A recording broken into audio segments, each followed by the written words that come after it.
तेज तूफ़ान ऐं बारिश दौरान भिटशा भरिसां ॻोठ इलियास परिहाड़ में घर जी छत धमाके सां किरण सबबि अकबर परिहाड़ जी अमड़ मिसमात सुलेमी ज़ाल लीमू परिहाड़ फोत थी वई, जॾहिं त ॿ ॿार मुश्ताक परिहाड़ इफ्तिखार परिहाड़ शदीद ज़ख़्मी थी पिया। मटियारी ज़िले अंदरि तेज़ तूफ़ान लॻण करे केतिराई वण ऐं बिजली जा पोल, घरनि जूं छितियूं ऐं भितियूं किरी पयूं,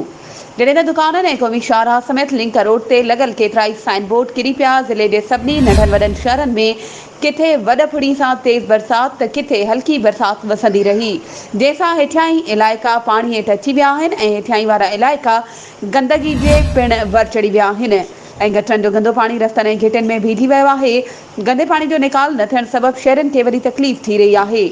ऑफिसर सिर्फ़ करप्शन में रुधल आहिनि, जिन डिप्टी कमिश्नर मटियारी समेत बाला ऑफिसरनि जा हुकुम हवा में उॾाए छॾिया आहिनि।